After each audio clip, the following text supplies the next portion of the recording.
On the Sunday morning, under pressure from contractors, a team of archaeologists was called in to excavate. They had only 3 days before the tomb was to be sealed and cemented over. I could see this large slope with tractors and bulldozers and trucks trundling in different directions. And right in the center of this slope was this gaping hole, which turned out to be the entrance to the Talpiot tomb. Above the entrance was a unique facade, a carefully crafted chevron and circle that mystified the archaeologists. There's no doubt about it that those symbols which are on the facades of the Talpiot tomb meant something.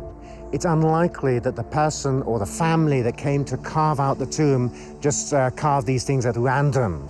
They had to symbolize something. What they symbolize, I don't know, but it's quite rare to find that kind of ornamentation on a simple tomb.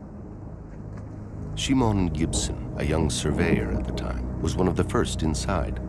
It was his job to record the layout. It was great. It was very exciting. Me entering into the tomb, which is being cut into rock. It has a central chamber. It has arcosolia benches in the walls for the laying out of bodies. It has these loculi extending in different directions. It was incredibly important to get as much archaeological detail as possible onto plans. Gibson's detailed plan recorded every inch of the tomb's interior. Extending out from a large inner chamber were 6 deep cavities called loculi, or kohim in Hebrew. And inside these kohim, the archaeologists found 10 small limestone coffins, also called ossuaries. The ossuaries were quickly transferred to Jerusalem's Rockefeller Museum under the direction of the Israel Department of Antiquities.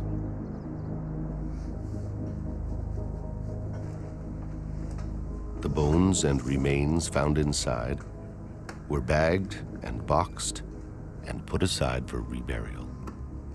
Certain decisions were made by the Israel Antiquities Authority that they would heed to the requests of the ultra-Orthodox Jewish community in Jerusalem and give over bone material which had been analyzed and examined by anthropologists for reburial. And then they began the process of cataloging the ancient bone boxes. By 1980, over 1,000 ossuaries had been found, but only 20% of them bore the names of the dead. Here it was discovered that 6 out of the 10 ossuaries had inscriptions. They are not monumental inscriptions. They're not intended to be seen and viewed by everybody, and they're not there to commemorate the dead. They are there so that when family members come in and start shifting the boxes around so they can put a new one in, they know which one is which and which belongs to who. The archaeological record shows that the custom of using ossuaries for burial in Jerusalem only lasted for about 100 years, ending around 70 of the Common Era when Jerusalem was destroyed by the Romans. And so the discovery of inscriptions on stone coffins like these provide archaeologists with a catalog of names specific to the time of Jesus. And on one of the ossuaries discovered in the Talpiot tomb, written in Aramaic, was an astonishing name: Yeshua bar Yosef.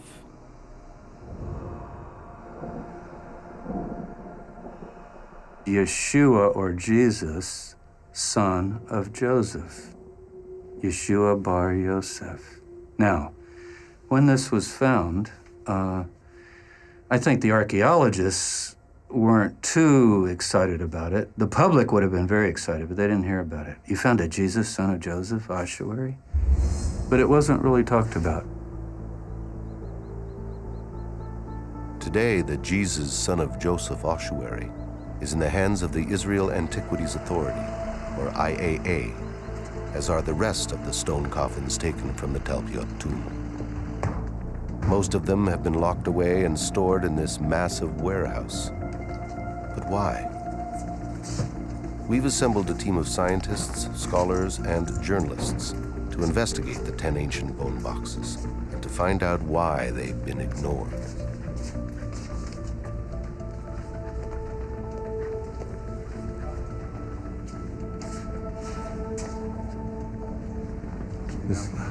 This is it. Felix? Yeah. This one is 543. This is it. This is it. Jesus, son of Joseph. Today, it takes an expert in ancient writing like world-renowned Harvard professor Frank Moore Cross to examine the inscription. Because even though it is one of the plainest ever found on an ossuary, its letters are so informal that it's very difficult to read. This being quite informal, and this particular one quite messy. Academics describe it as a graffiti, so cursory it's almost as if it was meant to be read only by intimate family. There's an X here before the name, and then the name Yeshua, then the father's name is perfectly clear, Yehoseph, the son of Joseph. I have no real doubt that this is to be read Yeshua, and then Yeshua bar Yehoseph, that is Jesus, son of Joseph. Jesus, son of Joseph.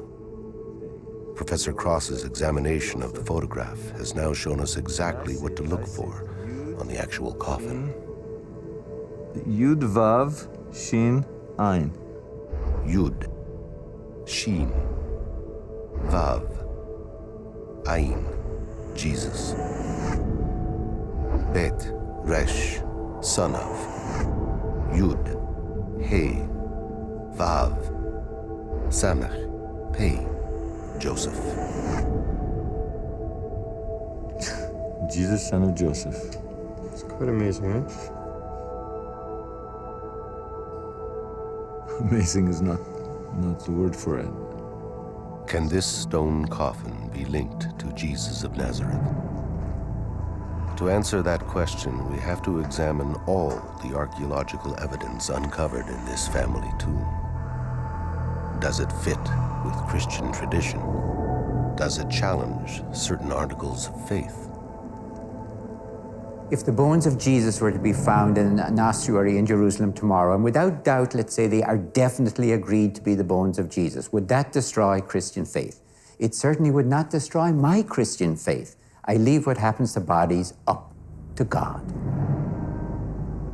It seems that Christians can accept the possibility that the remains of Jesus were transferred to a family tomb. Thereafter, he could have risen and appeared to his followers as the Gospels report. According to Christian faith, Jesus then ascended to heaven. In theory, the ascension could have been spiritual, leaving his body behind. In fact, those who take a strictly historical approach to the Gospels would expect to find Jesus' remains in his family tomb. When he's first buried, it's in a temporary tomb. And later, unless he somehow magically disappears and goes to heaven, which is a position of Christian faith, but if you're going to be historical and realistic, he would be put in a permanent place of burial as a good Jew, okay? Well, the tomb, you have to have a family tomb. The family tomb of Jesus. If the ossuary found in the Talpiot tomb, marked Jesus, son of Joseph, did at one time contain the mortal remains of Jesus, then all the ossuaries in that tomb would have to belong to members of the Jesus family. On the other 5 ossuaries reported to have inscriptions, we should only expect to find names from the family tree of Jesus. Jesus was the son of Mary and Joseph. But what many people don't know is that according to Christian tradition, he had 2 sisters, Miriam and Salome. And the Gospel of Matthew tells us he had 4 brothers, Simon, Judah, James, and Joseph. His adoptive father, Joseph, was descended from King David. But Joseph most likely died in Nazareth and would have been buried there, not in Jerusalem. Jesus' mother Mary, Maria in antiquity, was also of Davidic descent. But unlike Joseph, according to later Christian tradition, she died in Jerusalem. And within the same tomb as Jesus, son of Joseph, a second name was discovered. First of all, it's an ossuary found in Jerusalem. The ossuary is now housed in the basement of the Israel Museum. As you can see, the script is very simple. The Hebrew letters that create this name are Mem. Mem is for M. Reish, like R. Yud can be I or Y. And Hey in Hebrew, it's like H in Latin, English. That makes Maria. Maria. And it's one of the rare examples of that name on ossuary in Israel. Maria, Mary, found in the same family tomb as Jesus, son of Joseph. Could this be the Virgin Mary's ossuary?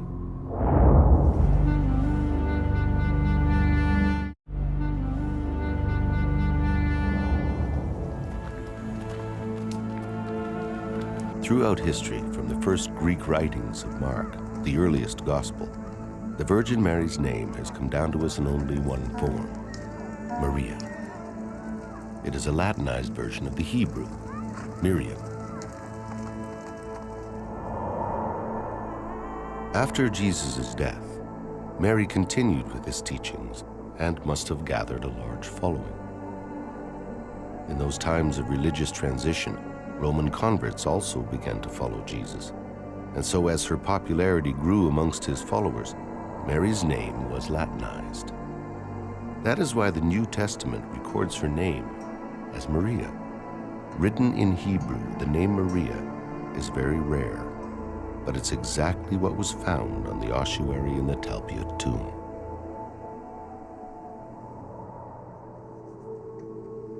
If in 1980, archaeologists had considered, even for a moment, that they had discovered the ossuary of the Virgin Mary, what other family members might they have expected to find next to her? Look, Matthew. Look here. M-T-Yud-Hey, so Matya. Matya, which is a short form, a nickname if you wish, of Matithya or Matityahu, which is where we in English got the name Matthew. Matthew. The name, at first, doesn't seem to fit with the Jesus family. The New Testament is made up of the writings of 4 Gospels, attributed to Matthew, Mark, Luke, and John. Matthew, the evangelist, was a disciple of Jesus, but scholars don't believe he was a blood member of his family. However, there is reason to believe that there were many Matthews within the Jesus family. I'll tell you something very interesting. There are 2 genealogies of Jesus. Everybody reads the formal genealogy of Joseph, his adoptive father. It's basically all the kings of Israel and on down. Well-known, great historic names. But the other genealogy is embedded in Luke. People don't notice it much. It's Luke chapter 3. You got to turn a few pages. It's Mary's genealogy, the mother. And in her genealogy, guess what? You have 5, 6, 7, 8 Matthews. Matthias. It's a Maccabean, Hashmonean name. It's a fierce name of a sort of a kingly family. It's a priestly name. You remember, Mary is related to Elizabeth, the mother of John the Baptist, who's a priest. So she's got some priestly connections there, as well as Judah, which is the tribe of the Davidic Messiah. So I don't think it's odd that we would have a Matthew in this tomb at all. In fact, it's sort of one more congruence and fitting together. In fact, unlike Matthew, many biblical names like Isaac or Jonah would have virtually disqualified the tomb as the Jesus family tomb. because they do not appear anywhere in Jesus' genealogy. There isn't a single name that doesn't fit the gospel story. Each name in the same tomb connects. Every single one of these names is gospel related. There isn't like any name like Daniel or something else. It just doesn't fit.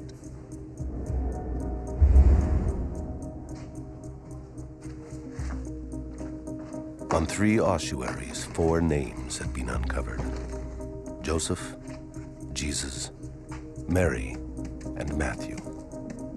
And then on an ossuary found deep within the tomb, another name was discovered. This inscription says Yosa, with a hey in the end. It's a diminutive of Yosef. There is no question about it. As an ossuary inscription, this would probably be quite unusual. If I'm publishing in English, I say, oh, okay, there's a Joseph. Well, there's not just a Joseph. It's Yosei. Now, in Hebrew, Yossi in Israel today is quite common. Yossi, Joseph, like Joey. But Yosei you will never hear. And you didn't hear it in the ancient world either. The Yod, the E becomes a Yosei. Guess where we know that name? In the Gospel of Mark, Jesus has a brother. People don't all know that Jesus had brothers. Most scholars, the Roman Catholic Church says they were cousins, and other people, they were stepbrothers. But most of the historians and the biblical scholars have pretty well now admitted Jesus had brothers. They're named in the Gospels, the 4 brothers: James, Joseph, Jude, and Simon. But the Joseph in Mark, only in Mark, our earliest Gospel, is not Joseph. It's Yosei. Yosei, or Josie in the English, was the brother of Jesus. But the Gospels don't tell us much more than that. He disappears after 3 brief citations. What happened to Yosei is a mystery. But if the ossuaries from the Talpiot tomb belong to the Jesus family, then Yosei has finally been found. Of all the ossuary inscriptions ever discovered, there is only one with this unique spelling of the nickname Yosei. Look, clear as day, it's Josie. And that's an incredible thing, because according to Jewish law, if someone has a nickname, you have to put their nickname on their tombstone or casket. And it's the nickname that appears here right next to Jesus, son of Joseph. The brother was known as Josie, not Joseph, and it's exactly in the same configuration right here. Josie, Yosa.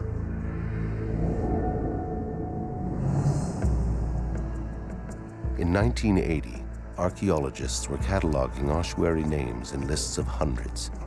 And from this tomb, they now had Yosei, a rare nickname given to the brother of Jesus; Maria, a rare Latinized version of Mary used in the Gospels to refer to Jesus' mother; Mattia, a version of Matthew that, as it happens, was common in Mary's family; and Jesus, son of Joseph.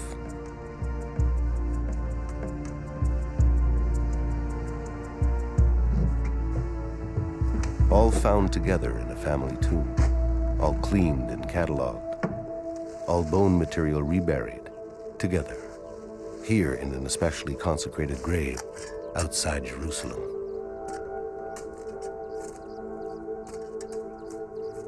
All the ossuaries were then crated and stored for decades on warehouse shelves. Why didn't anyone take notice of these names?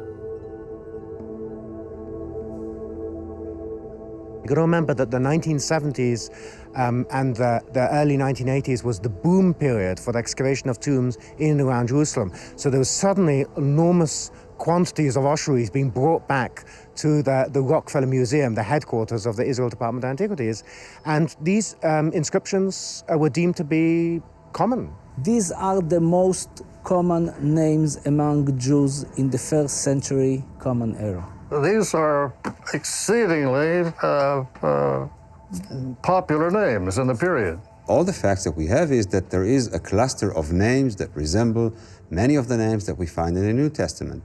The other fact is that we find these names in many other places. So suggesting that this tomb was the tomb of the family of Jesus is a far-fetched suggestion, and we need to be very careful with that. You know, all the tombs around Jerusalem, unfortunately, with construction, are slowly getting exposed and in some cases destroyed. So it's not so far-fetched that a construction crew would have uncovered the tomb of Jesus. You know, I mean, it can happen. I think we have to consider it. While the statistical probabilities have been argued, they have never been examined by statistical experts until now. André Feuerberger is a professor of mathematics and statistics. From ossuaries and other sources, he's gathered every name known from the time of Jesus. By noting how often each name occurs, he can statistically evaluate the names discovered in Talpiot. One of the things that's fairly interesting about this particular tomb site is that from a lay point of view, if one looks at the specific names that occur in the cluster, and if one focuses just on the names individually, one can very well come away with the impression that there is nothing the least bit unusual about this particular cluster. But the correct way to analyze this is to look at all of the names in unison. According to statistics, if we were on a crowded street in ancient Jerusalem and called out the name Jesus, 4% of the men would most probably answer. If we were to call out the name Mary, 25% of the women would probably respond. They were both common names. But what Feuerberger explains is that if we were to call out for a Jesus with a father called Joseph, a mother named Mary, and a brother called Jose, the odds that such an individual would respond are quite low. From a statistical point of view, we don't actually look at the incidences of the individual names where we say that each one of them is a very common name. We look at the way in which the factors combine with each other. So, sure, a father by the name of Joseph is not a rare name. A son by the name of Yeshua is not a rare name. But when you combine those two together, it's rarer. So it really is a possibility that this particular tomb site is in fact the one of the New Testament family. It is a possibility that I think needs to be taken seriously. Taking the possibility seriously means that we must try to uncover more evidence. And one way to do that is to find the Talpiot tomb. But more than 25 years ago, the tomb was reburied, sealed, and cemented over. A huge complex of apartments was built on top. Even if the tomb can be located, it may well be impossible to get into it, sitting under meters of concrete and foundation. Poring over architectural plans decades old and cross-referencing the IAA archaeology reports, our team believes they've discovered the underground location of the Talpiot tomb. The Talpiot site is perfectly situated halfway between ancient Jerusalem and Bethlehem, the two cities most important to Jesus and his family. It would have been an ideal location for his family tomb, considering that surviving members would have traveled from both cities to visit the burial site. If you think about it, it's perfect. It's right between Jerusalem over there, where Itai is, and Bethlehem is over there. This is where, if I was a member of the Jesus family, this is where I would want to be buried, okay? So we know that there's a tomb right over here, right? Our research shows that in 1980, 2 tombs were discovered on the Talpiot site. The roof of the second tomb had been partially destroyed by construction, but it was sealed up again and not excavated because of time constraints and pressure from religious groups to keep it undisturbed. The archaeological reports show that this second tomb is 20 meters north of tomb number 1. The apartment blueprints show that tomb number 1 is located under a patio and beside a bedroom wall. This, we believe, is the tomb we're looking for. Now, we know that one of the tombs is under the patio. We know that there's pipes coming out. That's where you come in. There's some potential. Crude IAA sketches suggest that both tombs may have had access pipes installed before building continued above them. It's common for pipes like these to be added at the request of rabbis in response to the Orthodox belief that spirits need a clear passage from a tomb. We're going to go down however many feet it is till we hit bottom. I mean, once we're down there, if the drawing is accurate and we've got that curve in that pipe, the camera's going to go down the curve, we're going to see what's there. My concern is that those pipes are bogus, that whoever built it just built pipes there to make rabbis happy. Oh yeah, the souls can move, and there's nothing there. Ideally, you stick your camera down that thing. Yes. Confirm that there is a tomb, that there's a space in between the tomb and the bedroom, if you will. I don't know how deep it goes. We cut a hole in the bedroom wall, boom, we're in.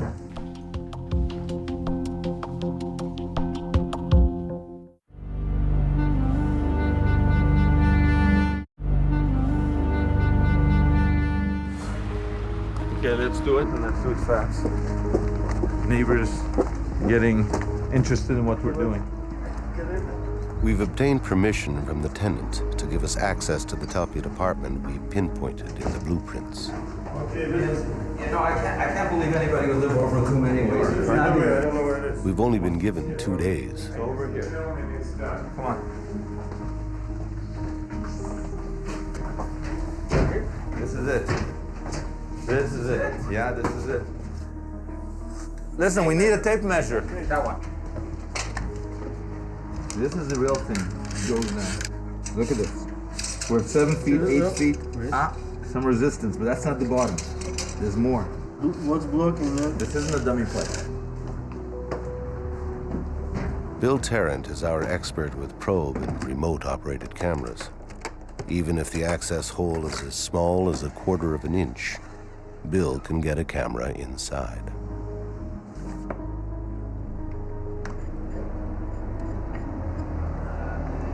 Okay, what do you got? This is the video probe. Very light, and you see your face in it. Look at how clear that is. See, the camera's in the tip, the light's in the tip. Yeah. We're gonna see wherever this camera's pointed. That's what we're gonna see. What can it do? It's articulating. It'll move in all directions. Yeah, That'll be able to keep us in the center of the pipe so that we can actually look and see what we're doing. Okay. Very good. So I'm gonna center it, and I'm gonna insert it into the pipe. Okay. Okay. Tape is rolling. Let me take a look, so I'll watch it with you. I'll move the camera as we go down. Try to keep it in the center. See how we're going down? It's still pretty clean, and we're moving down. We're down about 10 feet. No debris. What's that color change? It's changing color because it looks like they use different color pipes when they put this thing in. How long is your camera? 25 feet. Oh, I see something. Not good. Not good. See that there? What is it? It looks like some sticks. I see plastic and I see some It's not good. wooden pieces, some debris or something. It's not good. You know what? This is a pretty serious blockage you got here. Sure? Oh, this is not good. No. I think people are reluctant to think that you could come upon the Jesus family tomb. And yet, there's Caiaphas, the priest who had Jesus crucified. His tomb was found by a bulldozer south of Jerusalem a few years ago.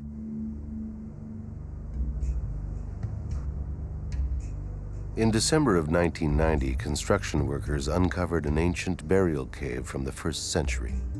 Inside, there were 12 ossuaries. 2 of them bore the name Caiaphas. This one, the most ornate ossuary, has the inscription, Joseph, son of Caiaphas, carved into it twice. Joseph, son of Caiaphas, was the high priest of the temple, who, according to the Gospels, prosecuted Jesus. From his point of view, Jesus was a dangerous false Messiah who was leading the Jewish masses into a confrontation with Israel's rulers in Rome.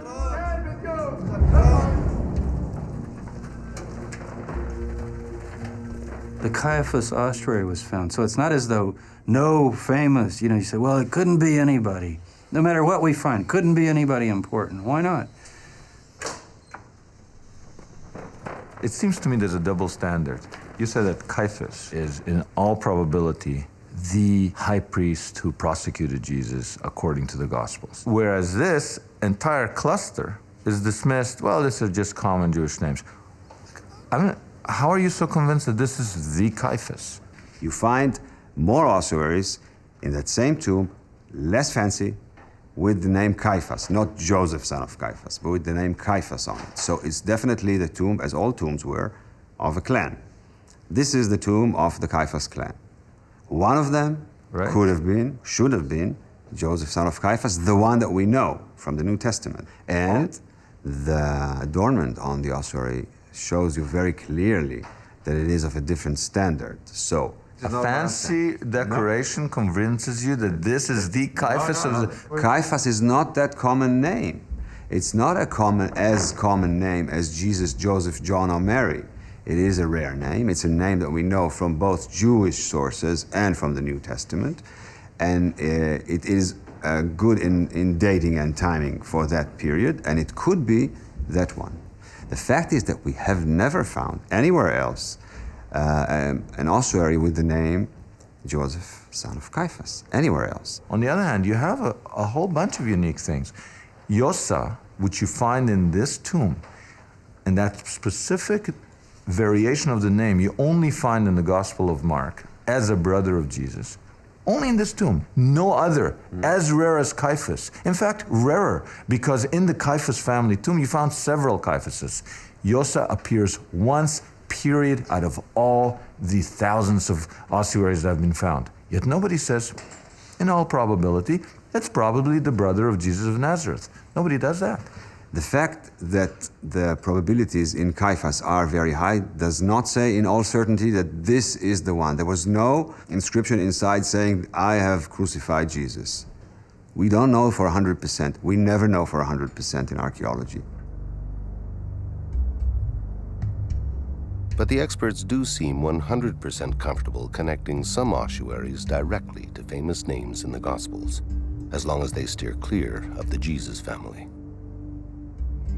At the fifth station on the Via Dolorosa, the path Jesus walked carrying his cross, we find a dedication to Simon of Cyrene.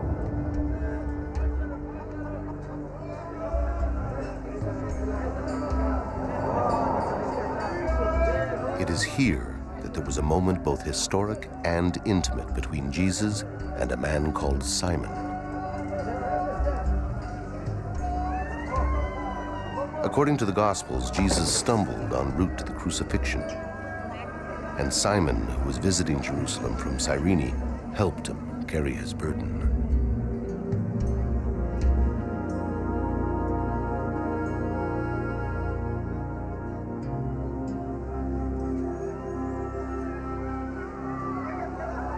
Simon and his son Alexander became early followers of Jesus. Experts agree that their ossuary has been found. Strangely, it sits ignored under an archival shelf in the back of a university building. Well, we have a nice ossuary that was found in 1941. One of the inscriptions clearly says, Alexander, son of Simon, Alexandros Simonos. That one that's clearly incised is right here, Shimon. You can see it very clearly. Right, Shimon. And apparently the chalk, which is on the other side and is essentially faded, does have the two names, Alexander at the top, Simon below, which would indicate that both of these individuals were put in this ossuary. On the lid of this ossuary, the place name Cyrene in modern Libya is inscribed. Simon of Cyrene is mentioned in the New Testament helping Jesus carry his cross. If scholars have generally agreed this is his bone box, this is it, then this is one of the most important artifacts in Christendom. Why is it sitting under somebody's table? Part of it is that it was found many years ago, in 1941. That was long before there were even popular magazines on biblical archaeology for the layman. So it escaped the popular attention. You have to have a publicist. You have to have somebody that says, boy, this is something, let's put this out, right? So it ends up sitting in a storeroom. It ends up sitting in a storeroom. Maybe we'll be able to see that green charcoal if we get the light over here on this and be able to read it this time. Okay. We need some more. Oh, good. Yeah, bring that over. Oh, look at this. Simca, come here. Look at this. Forget the green for a minute. Look. This is incised. Oh my. I don't think that's published. It's not published, is it? No. It's not in any of the publications. On the ossuary of Simon of Cyrene, the man who helped carry Jesus' cross, we found the same symbol that is carved over the entrance to the Talpiot tomb, the tomb that housed the ossuary inscribed, Jesus, son of Joseph. I mean, I've never heard this anywhere. Look, I'm in shock. Wow. Well, I didn't expect it. I was trying to read the green letters. I wasn't looking for signs of early Christianity. Signs of early Christianity. Is this a symbol that predates the cross? Is it possible that the symbol marking the Talpiot tomb became the symbol of the Jesus movement? It is, if the tomb belongs to Jesus and his family. Nothing, look, nothing. It's not So what going do you anywhere. give it? Anything move? And I think it's the plastic.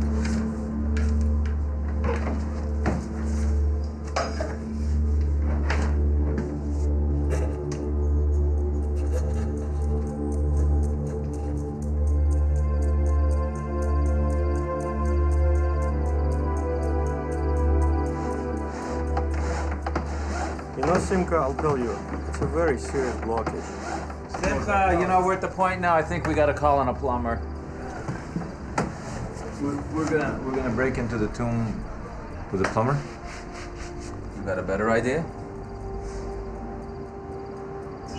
Itai! Yeah. We need a plumber. Now? No, nobody will come now. It's almost 9 p.m. So call him now and bring him tomorrow. This is crazy. Start with the plumber. What else we got to do?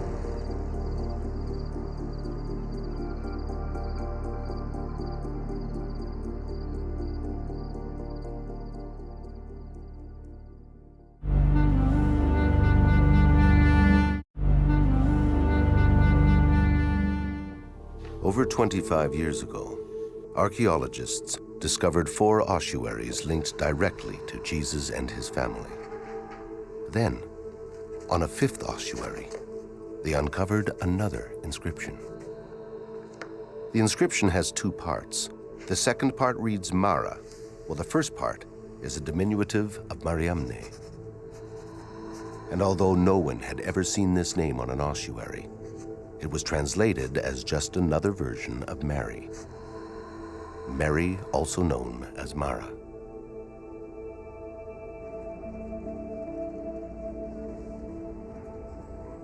But would it make sense to find in the Jesus family tomb 2 ossuaries with the name Mary?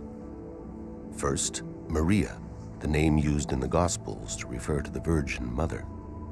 And the second, a unique spelling of both Mary and the name Mara. It might make sense if the second Mary, this Mariamne, was Mary Magdalene.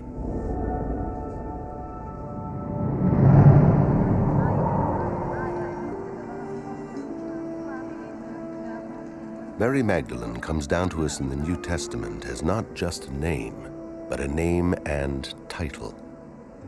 According to scholars, she is Mary from Magdala, Mary Magdalene. Magdala was an important trade center close to the Sea of Galilee. The people from Magdala would have spoken Greek as well as Aramaic. Christian traditions suggest that Mary Magdalene and her brother Philip were preachers to the Greek-speaking Jews.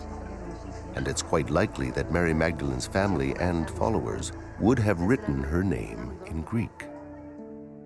The Mariamne ossuary is the only one found in the Talpiot tomb with a Greek inscription.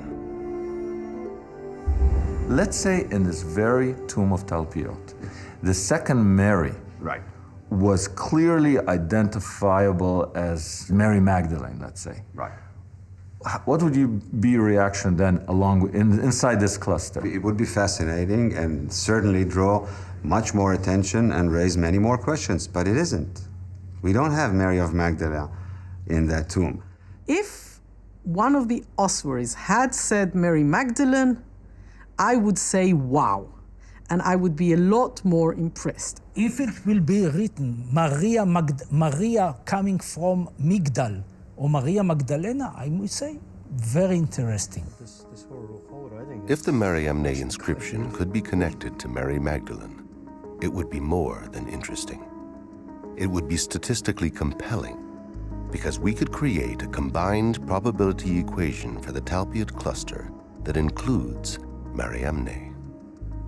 What happens when you do that is that the individual probability factors, even though they're not terribly small in any one particular case, when you multiply them all together, it actually starts to build up a picture that the overall thing that you've seen is actually a very rare event.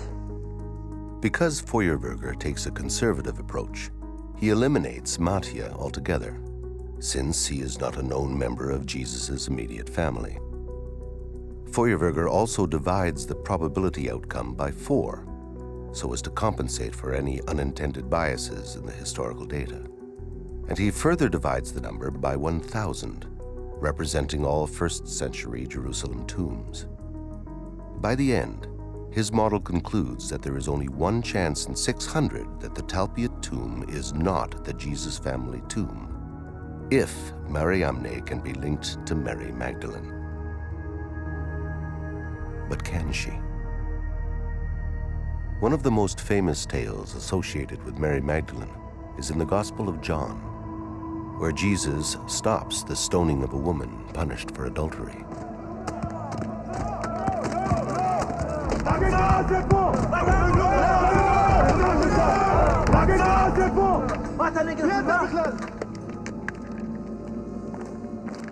But there is no indication in the text that the unnamed woman is Magdalene. It's a later Christian tradition that has linked the adulteress to Magdalene, just as it has linked her to the tale in Luke of another unnamed woman specifically labeled a sinner who anoints the feet of Jesus.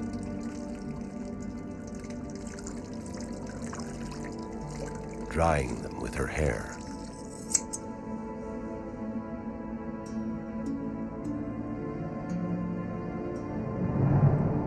Today, scholars believe that Mary Magdalene and the 2 unnamed women in Luke and John are all different women. The tradition of linking Mary Magdalene to these so-called sinners can be traced back to a turnaround in the church of later centuries, when women were excluded from being consecrated as religious leaders. Previous to that time, women were ordained. And in many early Christian writings, Mary Magdalene is highly respected as a missionary. I think that Mary Magdalene was an extremely important person in the Jesus movement. So important that I think, this is my opinion, I know I'm not representing anybody else in this, but I think that she actually is the real founder of Christianity. Mary of Magdala was a major apostle on a par with Peter at the time of Jesus. But later, after the New Testament, we say she's a prostitute. So the opposition to Mary of Magdala inside the New Testament and after the New Testament is the surest proof for me that she was very, very important. The strong leadership displayed by Magdalene would have been regarded as suspect by an evolving, male-dominated church. So from the 2nd century, when church fathers began suppressing dozens of early Christian writings, the church rejected 2 texts that held Mary Magdalene in highest regard: the Gospel of Mary Magdalene and a text describing her brother's ministry, the Acts of Philip. For centuries, only fragments of these texts remained, and some sections had been considered lost forever.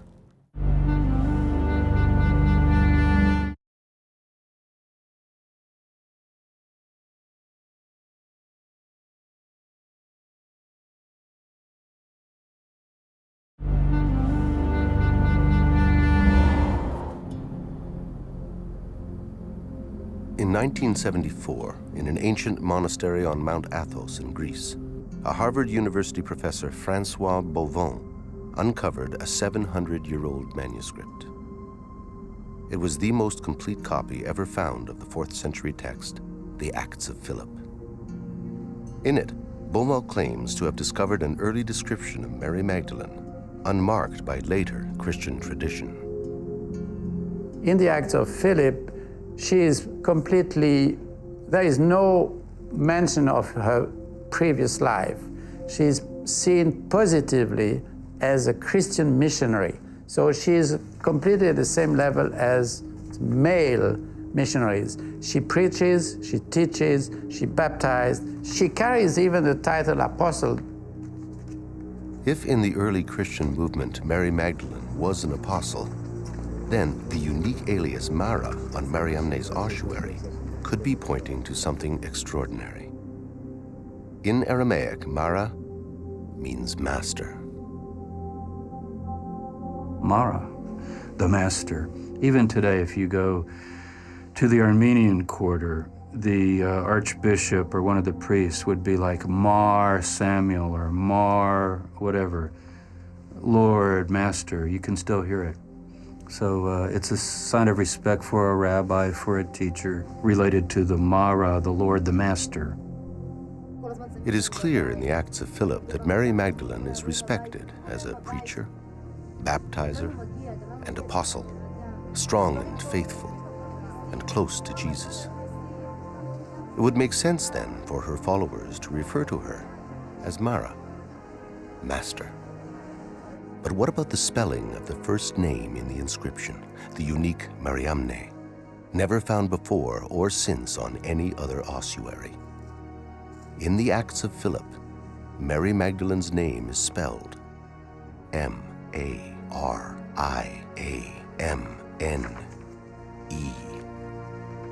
Mariamne. Mariamne is the same woman as Mary of Magdala or Mary Magdalene in the Synoptic Gospels and in some non-canonical texts like the Gospel of Mary, Pistis Sophia, etc. The Acts of Philip seem to explain all the mysteries behind this inscription. But if this is really the ossuary belonging to Mary Magdalene, then there's one more thing that needs to be investigated. The common-held belief, based on medieval tradition, is that after the death of Jesus, the disciples were expelled from Judea and scattered to many lands, traveling and spreading the word of God.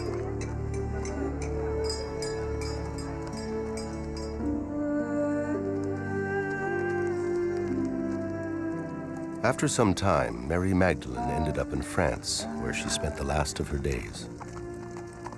Following this later Christian tradition, it would be impossible to discover Mary Magdalene's coffin in Tel Piot, Jerusalem. However, in the Acts of Philip, written in the 4th century, the oldest known account of Mary Magdalene's travels, she does not die in France. According to the Acts of Philip, at the end of the story, Mariamne is said supposed to go home to Israel, to the Jordan Valley, and the author has an allusion that's where she would die and be buried. The Acts of Philip clearly tell us that Mary Magdalene, Jesus' most trusted apostle, dies here in Jerusalem.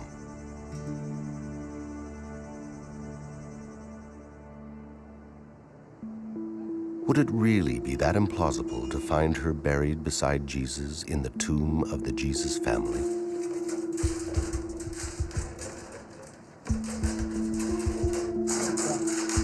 The statistical probabilities are compelling. The cluster of names in the Tel Piot tomb, extraordinary. The connections to the Gospels, too strong to dismiss. Armed with this new knowledge, our team may now be able to uncover new clues inside the Tel Piot tomb, if we can just get inside. Let's hook up our stuff and see what he did.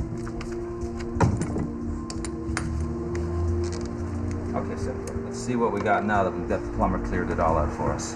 This is it. I still dread the idea that maybe the blockage was the bottom of it.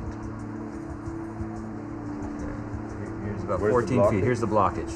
We're at the point now where the Yeah, and blockage it's not was. the bottom, which is good. No, we're still going No, it's now. not This the is bottom. good. That's good. This is deep. This It is really deep. deep. It's 20 feet. You're already 20 feet down? You know, we're That's coming great. down. Look. That's the bottom, I think. What is that? Can you see the bottom, Felix? Either we hit another blockage or we're at the bottom. I'll move the camera. What happened to? I thought it's supposed to curve. I'm going to switch the camera. Let me pan around, see if we can find something. Can you? We don't see anything. I'm panning left. I saw. Yeah. There it is. There's an opening. There's an opening. Absolutely. There it is. We're there. This is it. This is it. We're in the tomb. We got the tomb. We're right in front of the facade. We're in. Oh my God. There it is. That's the tomb. That's not a facade. Wait a minute. Oh my goodness. You know what? That's not the entrance to the tomb. We're in the tomb. You're in the tomb. Yes, absolutely. It's the tomb. All right, here it is. This is One sec, it's the tomb, man. We got the tomb. We found our tomb. But where's the gable, Itai? You know the gable, jest kishut me'ala. What? I think that's it, isn't it? Is that an ossuary? Wait, that's ossuaries. Those are ossuaries. Yes. Oh my goodness. There's good news and there's bad news here. There's an ossuary there.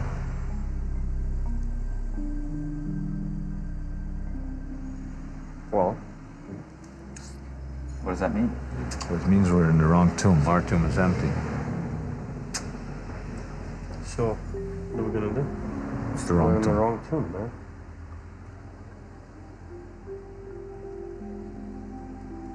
You know what? What? This may be the second tomb. You're right. This may be the other The one we thought was 20 meters north, we're in the second tomb. Right. Our tomb is 20 meters south of here. The good news is no one's ever seen a tomb from the time of Jesus in pristine condition.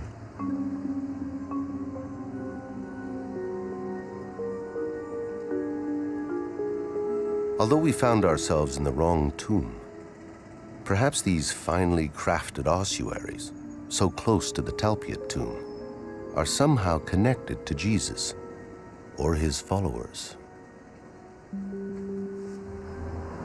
Hey? So what's next? We gotta find the tomb. The Holy Family tomb. Gotta be looking 20 meters south. It's going to be on the other side of this building. It's this way. Where are you going? Where the heck are you going? South, that's the parking lot. Shouldn't be a big deal. South is south. 20 meters takes us in the garden. 20 meters is not much. We're okay.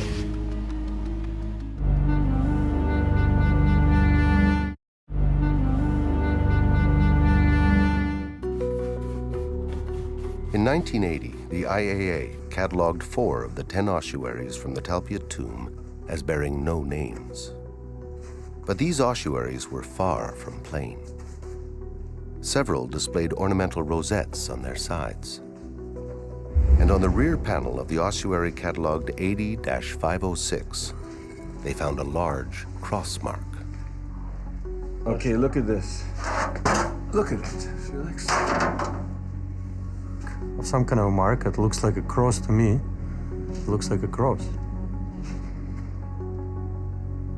But this cross mark was immediately dismissed as a mason's mark.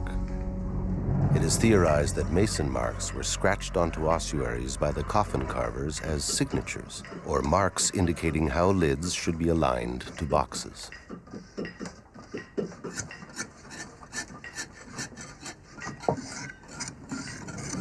This one has nothing to do with Christianity. It's just a scratch. It's very common. It's just a sign of the Mason, I believe. And that's because crosses X. simply Mr. aren't X accepted saying as that crosses I in the produced Christian it sense and it belonged on to any me. archaeological Maybe remains it was dating even before the 4th century. The common belief among archaeologists and historians is that there is almost no archaeological evidence of early Christianity until the 4th century, 300 years after the death of Jesus. This is when the Roman Emperor Constantine the Great legalized Christianity, essentially allowing an underground movement acceptance into general civil society. Its popularity exploded across the empire, and Constantine became known as the first Christian emperor. But it's hard to believe that an early Christian movement, strong enough to last 300 years of persecution and then sweep the Roman Empire, would have left no archaeological evidence of its existence before its legalization. You know what? I noticed out of the corner of my eye Yeah. a cross inside a circle. What is that? That's great. I love that question because this is not a cross. This is 4 centuries before the cross was established as a Christian symbol. This is a rosette, the most common design on ossuaries of the 1st century. Other ossuaries have also crosses on them, but there are masons, marks, to fit the placement of the lid to the box itself. To prove the point that the cross was used as a Christian symbol in 1st century, you need much more evidence than one poorly executed rosette. Today, the cross is immediately associated with crucifixion. But that is a reference that would have been horrific during the years directly following Jesus' death. For anyone in the 1st century to wear a cross around their neck would like someone today wearing a little electric chair. It was disgusting. It was a symbol of torture. And it was only when crucifixion was stopped that the human imagination was able to move from the reality to the symbol. But perhaps people did use crosses as religious symbols at the time of Jesus. Crosses that had nothing to do with crucifixion. In the Bible, Ezekiel, there's a place where God says, go through the city and put, like we would say, an X or a cross on the forehead of all the righteous people. Before this is a cross, people are doing X's or crosses, but they're not thinking of Jesus, the cross, at all. What they're thinking of is, it's the end, the idea of finalizing, right? Stamped, sealed, delivered. And it took on an apocalyptic meaning then. The last letter means that you're sealed up, that you're finished, that you're okay, that you're waiting maybe for the resurrection. You know, let's mark the people that are prepared with the X or the Tav. The Tav, the last letter in the Hebrew alphabet, or Tau in Aramaic. In the book of Revelation, Jesus declares, I am the Alpha and Omega, the first and the last, the beginning and the end. Alpha and Omega are the first and the last letters in the Greek alphabet. Jesus would have declared, I am the Aleph and the Tau, as he spoke in Aramaic. And in his time, the symbol Tau was drawn as a cross. On the ossuary marked Jesus, son of Joseph, directly before the name Jesus, is a deliberate inscription of a Tau. That cross is absolutely part of the original inscription. It's the same depth and style of the inscription, plus the mineral vaporization, clearly going deep into all the letters. If this symbol, this Tau, was a mark of righteousness at the time of Jesus, it may very well have been adopted by his earliest followers. Centuries later, it would evolve into the Christian cross. It's a terrible thing when a culture is wiped out. And yet, you know, there's a sense in which that's happened to Jesus and his followers. And that sounds very shocking. Somebody says, what? Jesus and his followers, they became Christianity. They're not wiped out. But that original movement, the way they originally were as Jews right here in this area, believing in their own version of the Jewish faith, but also following Jesus, that sort of disappeared. And I think it's disappeared for theological reasons, even though I think the material evidence is around, if we'll just open our eyes and see it. Could it be that there was a movement made up of Jews who saw Jesus as their Messiah, not their God? And because this movement largely disappeared from history, we are blind to the archaeological evidence they've left behind. If there is evidence for this movement of Judeo-Christians, the logical place to look for it is here. According to tradition, this is the view Jesus had when he walked up the Mount of Olives and gazed upon the Jewish Holy Temple. Where the Muslim gold dome of the Rock now stands was once the Holy of Holies. There the Ark of the Covenant was housed. According to Luke, Jesus looked at the temple, foresaw its destruction, and wept. Where he wept is here, Dominus Flevit, a holy site on which Franciscan monks built this monastery in 1891. This spot would have been the perfect place for a Judeo-Christian cemetery. Overlooking the temple, they were sure Jesus would come back to rebuild. That's good. In 1953, while renovating, the Franciscans discovered a 2,000-year-old cemetery. This ancient necropolis was partially excavated by a well-known archaeologist named Bellarmino Bagatti. Bagatti claimed that these ossuaries belonged to some of the earliest followers of Jesus. If this is an early Judeo-Christian cemetery, then that means that our tomb is not sitting in some kind of archaeological vacuum. It's really part of a network of cemeteries. This can provide an archaeological context for our tomb. In this network of tombs, the Franciscans discovered a bone box with an inscription naming one of the most famous early Christians, Simon Bar Yonah. Now, I don't know if everybody will recognize that immediately, but Jesus said to Simon Peter, who's venerated later as the Pope and the head of the church, "You are Simon Bar Jonah, blessed are you, Peter." See, his name is not Peter, that's a Greek word. His name is Shimon, Shimon Bar Yonah.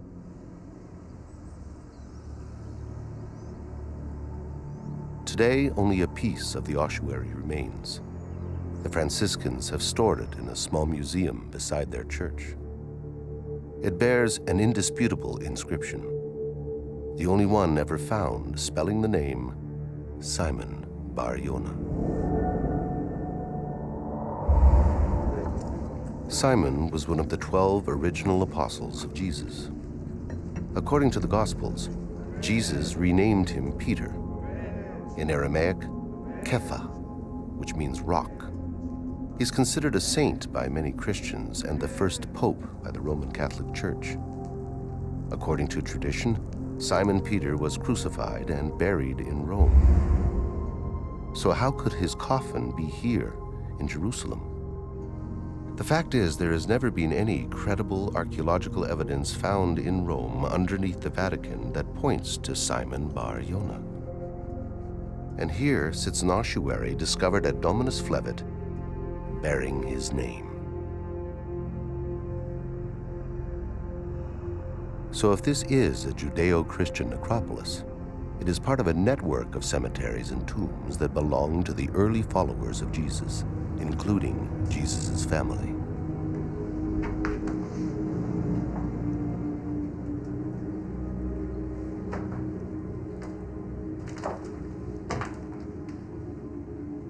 Okay, you're not gonna believe this. What? You're not gonna believe it. I'm imagining it. Can you see? Now I see. It's a symbol from the tomb, on an ossuary. This is incredible because the angle and the thing is identical. It's identical. And the dot inside. The dot is deliberately inside. The inverted V with a dot in the middle, the symbol from our tomb, right on an ossuary from what is suspected an early cemetery of the followers of Jesus. To find this symbol displayed on an ossuary here, in the Necropolis of Dominus Flevit, directly connects it to what is believed to be some of the earliest evidence of Christianity. As to who may have been buried in this ossuary and whether or not he knew the Simon of Cyrene who displays the same markings on his bone box, or the Jesus son of Joseph whose tomb has been emblazoned with the same symbol, we can only speculate.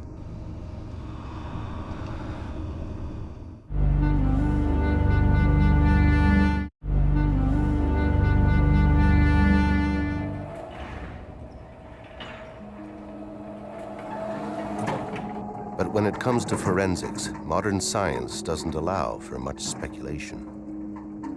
By studying ancient DNA in bone fragments and human residue left behind in ossuaries, scientists can now determine familial relationships between the various people in the Talpiot tomb. Stephen Phan is the director of the Center for the Study of Early Christianity, and he's assisting Stephen Cox, a forensic archaeologist from New York State.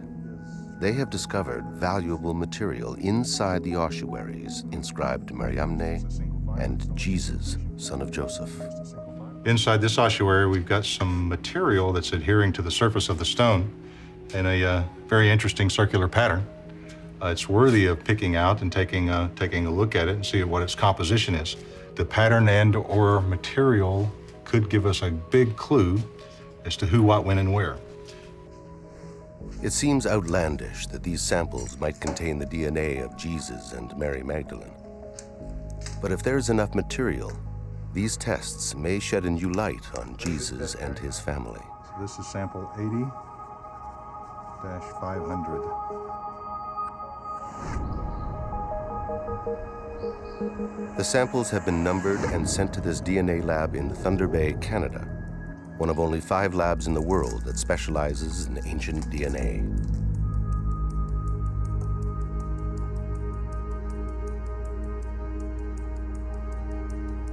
The scientists don't know that the samples belong to a Jesus son of Joseph and a woman who might be Mary Magdalene.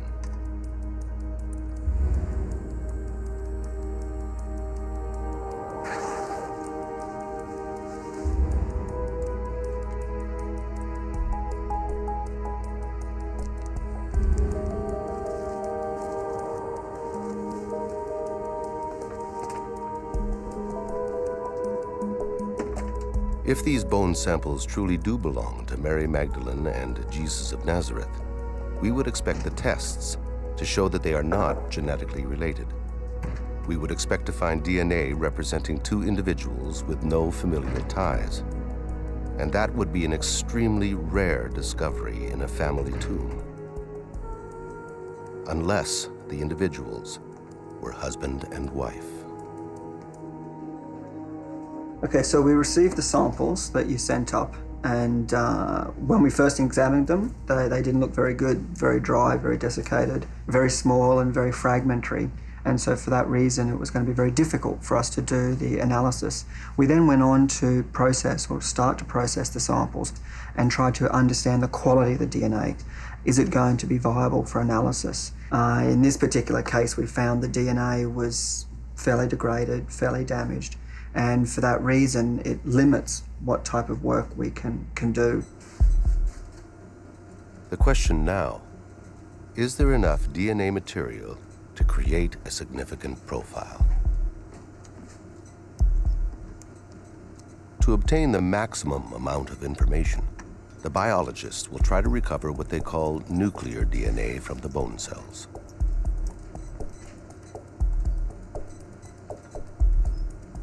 The extraction analysis showed that nuclear DNA was very difficult to recover. We have then focused on the mitochondrial DNA. The mitochondrial DNA, being inherited from mother to child and maternally inherited, means that we can only identify those types of relationships. The bone material is too degraded to recover DNA from the nucleus of the cells. And so the DNA extraction is now focused on the bone cell's mitochondria. Mitochondrial DNA can only tell us whether or not Jesus, son of Joseph, had the same mother as Mariamne, whether or not they were brother and sister.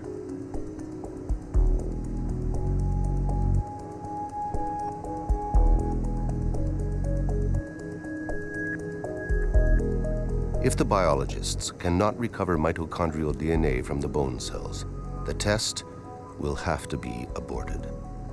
And we will never know the true relationship between Jesus and Mariamne. We have indeed been able to achieve results. We got the mitochondrial DNA. It was very fragmented, very small amounts of DNA. We were able to amplify it, we were able to sequence it. We then went on to clone those sequenced DNA fragments, and by cloning the DNA, we're able to then compare many, many copies together.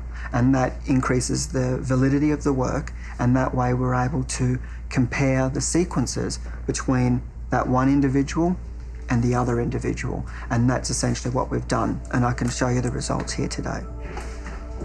Okay, so what we have here is we have two sequences, just representative sequences, one from each individual. And what I'm going to show to you here is some of the variations between the two individuals. And so we have a polymorphism here, this G and the A. A polymorphism is a variation between this sequence and another sequence, or a variation between this sequence and the reference sequence. We use a polymorphism to indicate or identify a mitochondrial profile. And this polymorphism shows one difference between the two individuals. We also have another polymorphism here, where we have a T and a C, showing another polymorphism difference. So we have a number of polymorphisms that show differences between the two sequences. We can then conclude that these two individuals, they're not related, or at least not maternally related. They do not share the same mother. It can't be mother and child. It can't be brother and sister. So for these particular samples, because they've come from the same tomb and we suspect it to be a familial tomb, these two individuals, if they were unrelated, would most likely be husband and wife.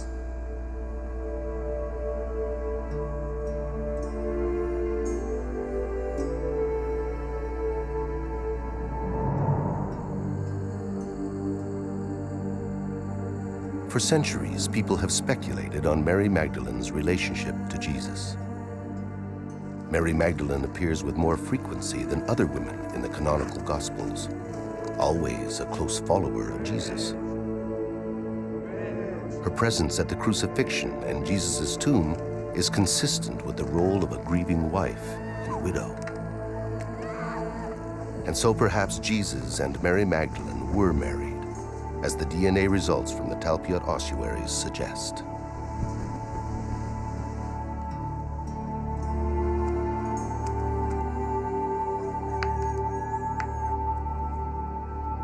And perhaps their union was kept secret to protect a potential dynasty. A secret hidden through the ages. A secret we may be able to uncover in the Jesus family tomb.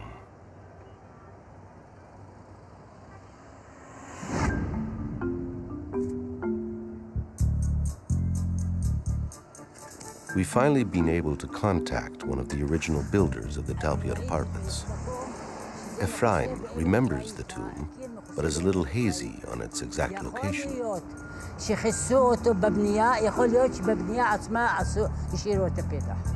between the two buildings? לא בנו מעלה? לא. ואתה זוכר שזה לא שם ולא שם? לא, זה בין שני הבניינים האלה. Okay, he says it's right between these two buildings. Let's try. Between the apartment complexes is a large garden with high terraces, and it's in this area that Ephraim states the tomb is located. מאחוריי? אז אולי פה. בוא אני אבדוק. But on which terrace is the question? אתה לא תוכל להחזיק מעמד. לא טוב. זה יש דלת של מערה. לא רואה כלום. מה זה האבן החומה? הצבע החום. The neighbors begin to take an interest in the search and point out an inconspicuous cement slab on the lower terrace.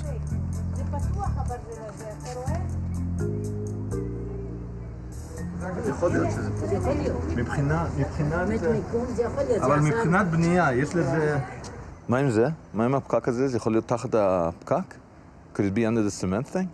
Ephraim explains that the slab has no structural purpose, but he's interrupted by an almost prophetic visit from a blind woman who's lived in the apartments since their construction. הנה, פה. זאת המערה? זאתי המערה. כן? איך את יודעת? איך את יכולה להיות כל כך בטוחה? מה זה? אני זוכרת אותה. היא הייתה פתוחה, וילדים פה נכנסו ויצאו, ובאו וסגרו את זה. את יודעת אם הם מילאו את זה עם בטון, או ששמו חול בפנים, או שסתם סגרו? נראה לי שהם רק סגרו את זה. זהו, ואת בטוחה שזה פה, כן? פה, 1,000,000% שזה פה. 1,000,000% certainty. That's all we needed. If we could remove this inconspicuous cement slab, we just might find ourselves staring into the entrance of the Jesus family tomb.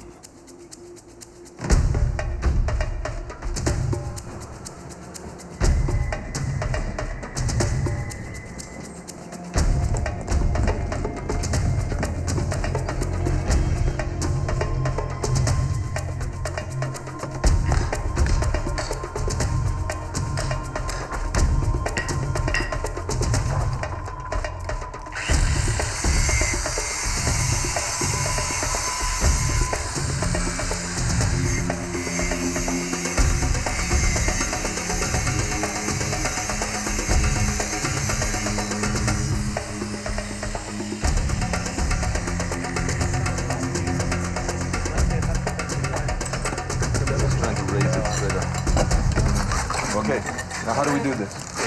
We need everybody to help, right? Felix, you realize we're rolling a big stone. No, okay.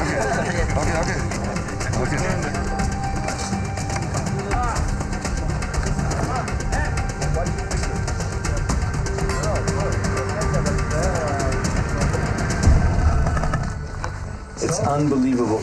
This is it. One sec, it's the real thing. I mean, I'm pinching myself. I can't believe it. Okay, come on. Take the picture and compare, man. What's your first step? It's The one okay. step. All right, here. Sure. I can't see anything. As long as I can see the dang scorpions. One step at Scorpions in this area. No, just spiders. No, the scorpions.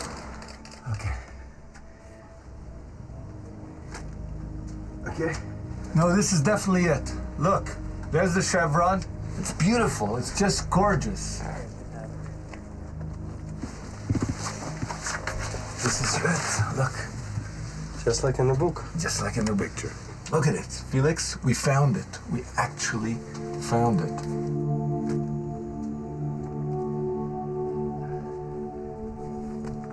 I'm going in.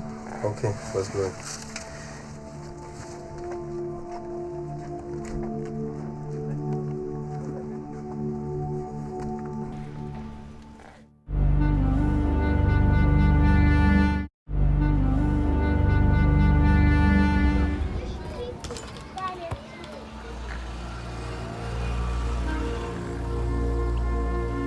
The opening of the tomb, 26 years after it was found, coincides with another twist in the story. One of the Talpiot ossuaries has disappeared.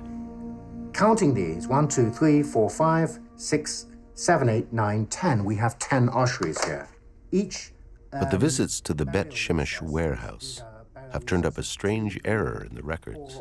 I went to the storerooms of the Israel Antiquities Authority in Bet Shemesh. They provided me with this computer sheet, which indicates that from this tomb there are 9 items. It says here quite clearly, number of items 9, and it has the description of these ossuaries and where they're located in the storerooms. Somehow, somewhere, one of the Talpiot ossuaries went missing. And it is with this missing ossuary that a new mystery begins.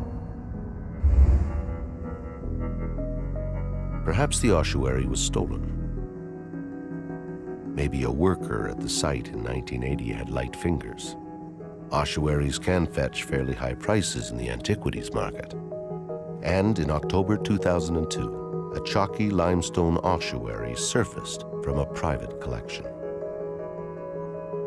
It bore the inscription, James, son of Joseph, brother of Jesus. Oded Golan, a well-known collector, stated that he had bought the ossuary from an Arab antiquities dealer in the old city of Jerusalem decades before, but had been unaware of the significance of the inscription. It was among the first ossuaries that I have in my collection. I didn't put any special attention to this ossuary because the three names which are mentioned on the ossuary, which are Yaakov, Yosef, and Yeshua, are very common name in the first century. And therefore, I couldn't even think that it could belong to the family of Jesus. And at the same time, I never knew that Jesus had a brother or siblings of any kind. After Jesus' death, his brother James took over his ministry and gathered a large following as the undisputed leader of the Jesus movement. Later Christian writings tell us that he was respected by early Christians as well as the Jewish Pharisees. And first-century Jewish historian Josephus spends more time on James than on Jesus. But just like his brother Jesus, it was fear of his religious popularity and influence that led to his death. In what was widely viewed as an act of judicial murder, the temple high priest, Ananus, condemned James and had him executed in Jerusalem by stoning.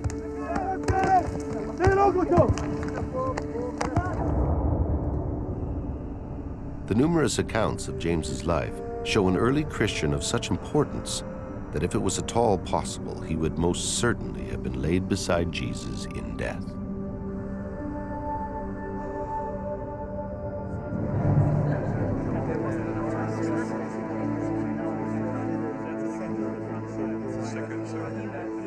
It wasn't until 2002 that a highly credited scholar viewed Oded Golan's collection and suggested that the James ossuary might belong to the family of Jesus of Nazareth.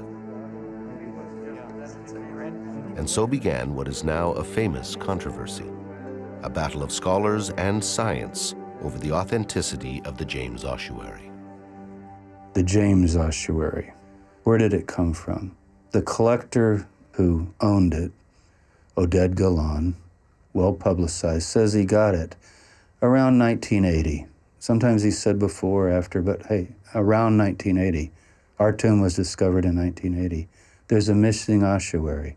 The Israeli Antiquities can't find it. Now, maybe they'll find it in the back of a warehouse, but I checked the dimensions. I was just curious.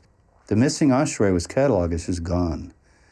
The dimensions of that ossuary are the same as the James ossuary. Now, a lot of people have concluded, experts, that the James ossuary is a forgery, but nobody says it's all a forgery. And the position now of the Israel Antiquities Authority is that it originally said James, son of Joseph. I would be fine with that. I mean, you think about it. We've got these 6 names. If the James, son of Joseph, forget brother of Jesus.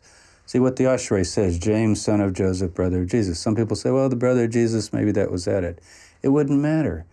Obviously, it'd be the brother of Jesus. You got a Jesus, a Joseph, a James, son of Joseph, if it were from this tomb. Now, we're speculating, but the time is right, the name is right, and that, I think, would really make it fairly clear that this is the Jesus family.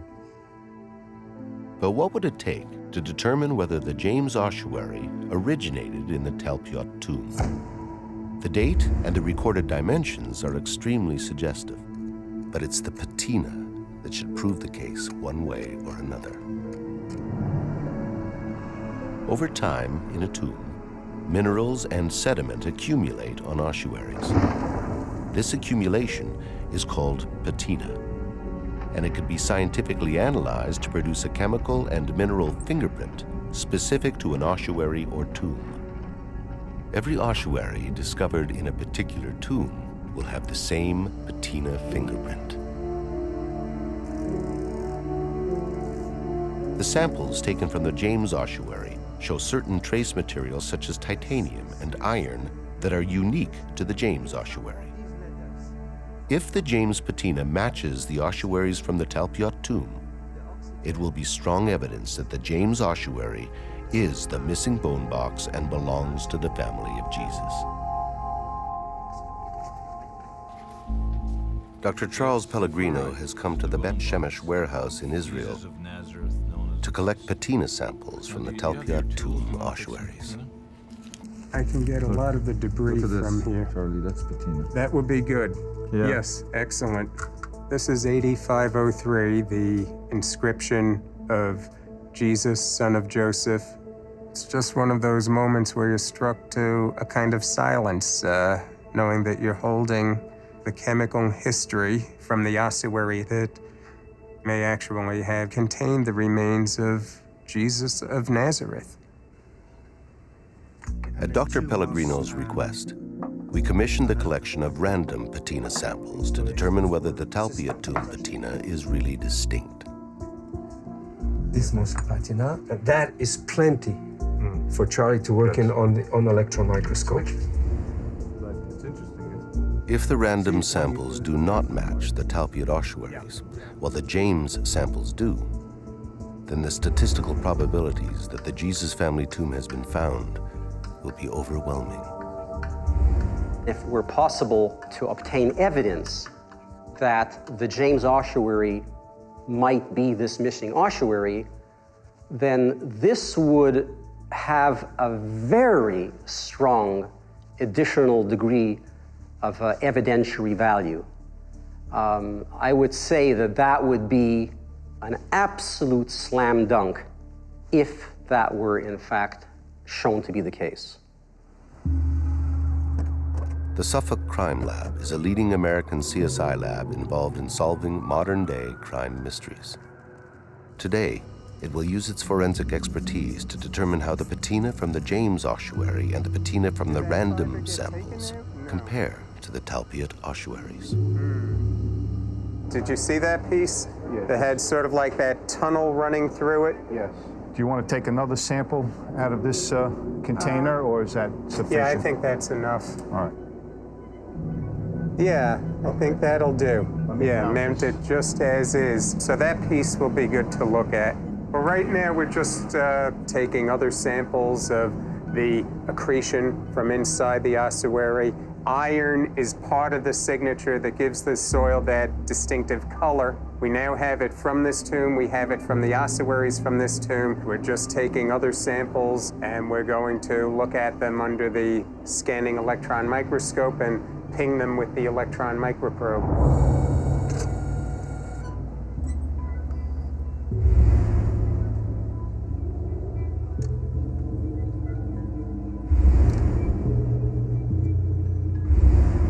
What we're looking at here now is the spectrum of the patina sample that we just analyzed. This is predominantly a limestone material, correct, Charlie? Yeah, it's what's called the Jerusalem chalk. It's a very soft limestone.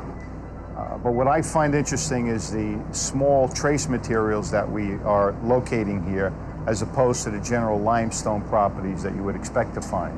We're noticing iron, titanium, potassium, phosphorus, magnesium.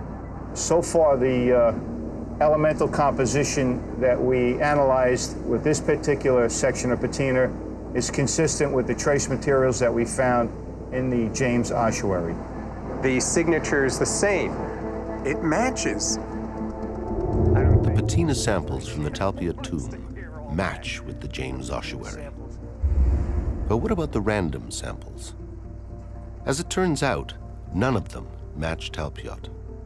The same chemical and mineral spikes as that of the Talpiot tomb are exhibited only by the James patina.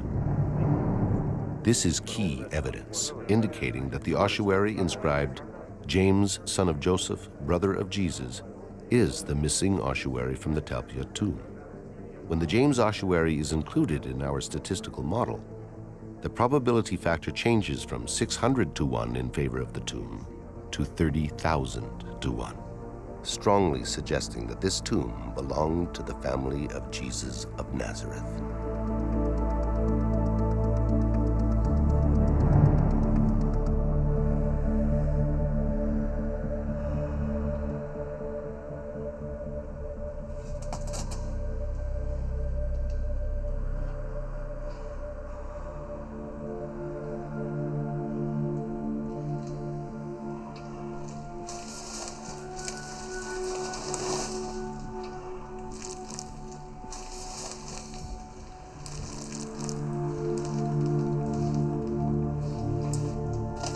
Oh my God. Oh my goodness. Awesome, isn't it? Yeah.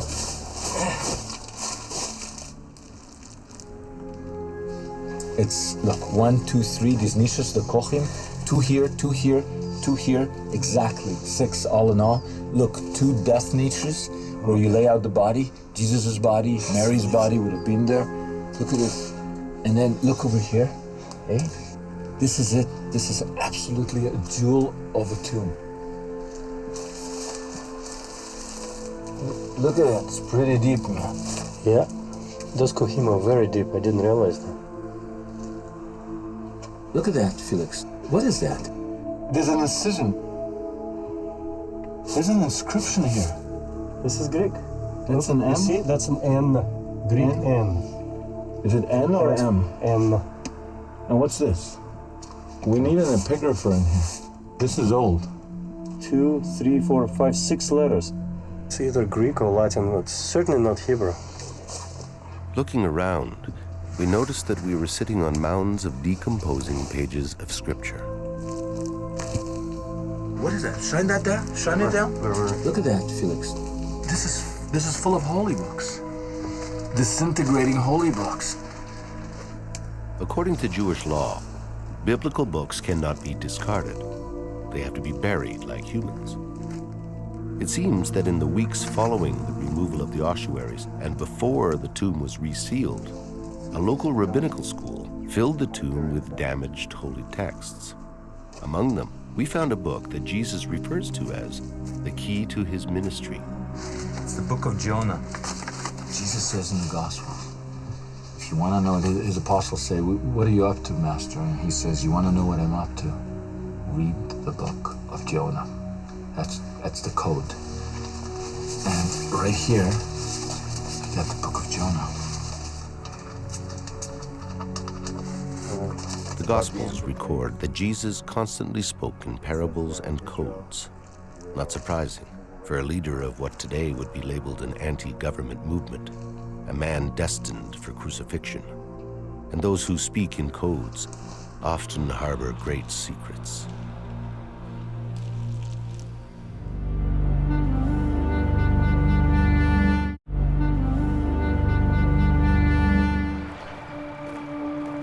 During the rushed excavations in 1980, archaeologists removed from the Talpiot tomb the last ossuary with an inscription. The ossuary belonged to a child. At the IAA Rockefeller Museum, the inscription was translated, Yehuda bar Yeshua. Yes, Yehuda bar Yeshua comes into English as Judah, son of Jesus. Judah, son of Jesus.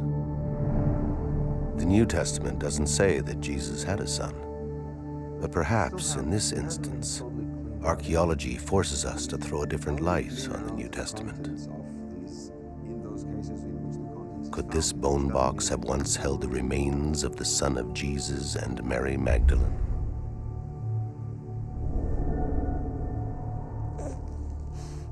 If Judah was their son, his existence would most certainly have been kept secret. Since Jesus was perceived to be a pretender to the royal throne, Jesus' son would have been a target of arrest and crucifixion by Roman authorities.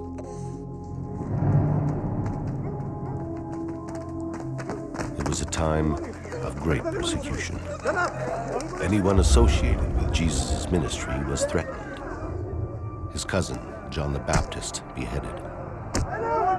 James, the brother of Jesus, stoned to death. Simon, another brother, crucified.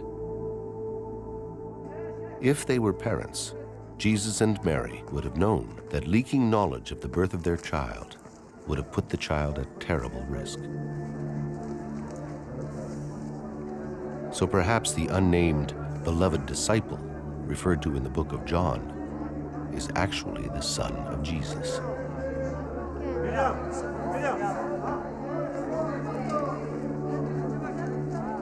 Who remains unnamed in the text to conceal the child's lineage.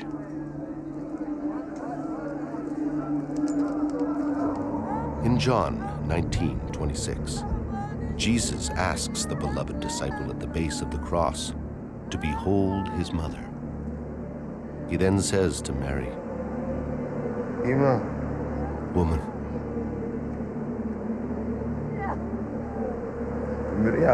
behold your son." Traditionally, this scene has been understood as Jesus addressing Mary, his mother. But can this be later theology? Could it be that Jesus was talking to Mary Magdalene, his wife, asking her to protect their son?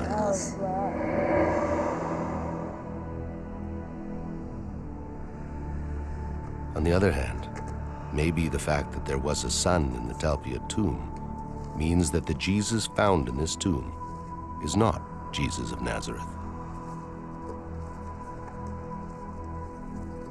Accordingly, we would have to believe that living around the same time, in the same place, there was another Jesus, who also had a father named Joseph, and two close male relatives named James and Jose,